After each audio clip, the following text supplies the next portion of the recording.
Хей, мой ник летсплей, и это сводка с места событий. Вчера около 0 часов прогремела череда сражений между альянсами Red Rise, OnlyFans и Fairplay. Место действия Биора – кластер Эрика. Первый бой состоялся на 12 часах вблизи алтаря Земли. И по грубым подсчетам со стороны Red Rise и OnlyFans в этом эпизоде выступило около 40 бойцов, а со стороны их оппонентов чуть более 30. После нескольких секунд позиционирования треть отряда Fairplay была разгромлена, а оставшиеся воины обратились в бегство. Спустя мгновение в ходе преследования пало еще несколько любителей честной игры. На этом моменте Red Rise и их союзники занимают позицию у 9 часов. Далее альянс Fairplay решает перегруппироваться на алтаре воды, что сразу же было замечено отрядом разведки OnlyFans. РР поспешили за оппонентами, которые в этот же момент уже возвращались в землю. Главное сражение разгорелось на позиции 12 часов, где силы Fairplay довольно быстро оказались зажаты в тиски и были разбиты объединенными силами.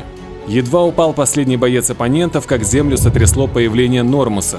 Раз, два, и каменный босс отдал свою душу во славу комара. Это никнейм лидера рейда, о котором я вам рассказываю. Через мгновение события переместились к алтарю воды, где обеим сторонам оказалось нелегко собрать свои силы воедино. Перестрелки на портспотах довольно скоро переросли в первый крупный бой этой локации. К сожалению, вскоре видеосъемка была прервана смертью моего персонажа. Вернувшись на поле битвы, я застал небольшую группу Red Rise и их союзников за набиванием урона по только что появившемуся боссу Уканби. Вспышка слева, молниеносный удар справа, и Fairplay без труда выбивает нас с позиции. Однако основные силы Red Rise и OnlyFans не заставили себя ждать и нанесли ответный удар в сердце врага, который тут же принес поражение альянсу Fairplay и подарил заслуженную победу над боссом, объединенным силам Red Rise и OnlyFans.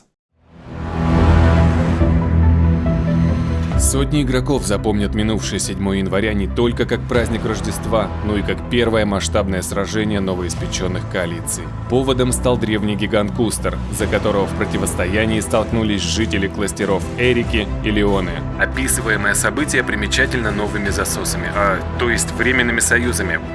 В общем, альянсами, которые были заодно: Fairplay плюс Хрюнион и Red Rise плюс Heavenside.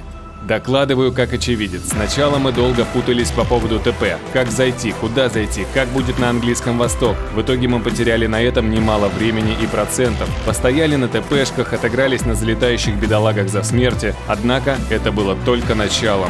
Вот они, первое столкновение с Хрюнион.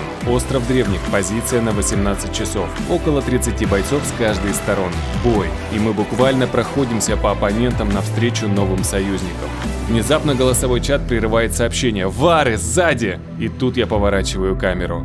Святая Эйнхасад. Мы получили удовольствие от битвы и потерпели поражение. Снова ищем ТП, снова беготня, и вот наконец мы на платформе. Тут выясняется, что у нас нет голосовой коммуникации с союзниками. Проклятие. И тут РЛ говорит: «Скип, вылетаем, уходим, и так наумирались без связи».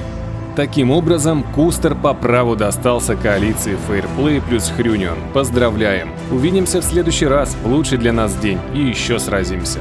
Спасибо зрителю за просмотр, оппонентам за контент, соратникам за крепкое плечо. Лайк, подписка, колокольчик – эти 3 вещи меня радуют больше всего. А я не прощаюсь и скоро снова напомню о себе в нашем телеграм-блоге. Глянь ссылку под этим видео, если вдруг интересуешься дополнительным регулярным контентом по Lineage 2M.